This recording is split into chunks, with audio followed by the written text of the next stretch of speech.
I would think that Philadelphia would be pretty happy if Tyler Linderbaum slid to them this far. Danny, we've seen a lot of mocks where Tyler Linderbaum not only goes top 10, but knocks on the door of the top 5. Yeah, and that's where I think this is a little bit lower. I actually think he'll go higher than this as well. Evan Neal is all the rage because of his flexibility of the position he plays. But Linderbaum's film is like offensive line porn when you put it on. He's just mauling dudes left and right.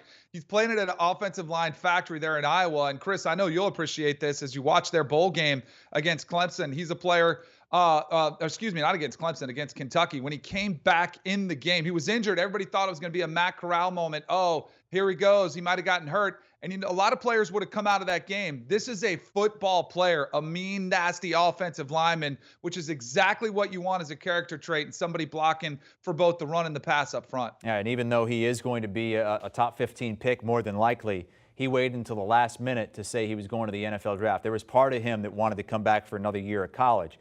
Eagles have back-to-back picks here, Chris. Who do you have him taking then at 16? David Ojabo, the edge rusher out of Michigan. Now, he was a huge beneficiary of a lot of scouts' eyes watching Aiden Hutchinson along that Michigan defensive line this season.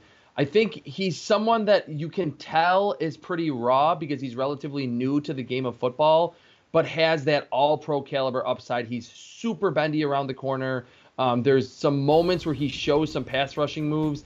And the Eagles have Derek Barnett hitting free agency, Brandon Graham coming off a pretty serious injury late in his career. Ryan Kerrigan is older as well. So the Eagles and Howie Roseman address the offensive line and then the defensive line with back-to-back picks. All right, the Eagles are up again at 19. Chris, you had them going offensive line and defensive line at 15 and 16. What are they doing here? Linebacker Nakobe Dean from Georgia. Now, Howie Roseman has been very much against picking linebackers early during his time as the Eagles GM. But now's the time to do it because Nakobe Dean would be sitting in their lap. He is the modern-day linebacker. He's a little smaller, but I'm totally okay with that. He's fluid in coverage. We saw during the college football playoff how instinctive he is, reading plays, sniffing out screens. And he's a great blitzer, too. He plays a lot bigger than being kind of a shorter, smaller linebacker. And that's totally fine in today's NFL. To not be 6'2" and 250 pounds, was the leader of that Georgia defense at the second level, and it's just a position of need in Philadelphia. They need that quarterback of the defense, and Nakobe Dean has been that at Georgia for the past 3 seasons.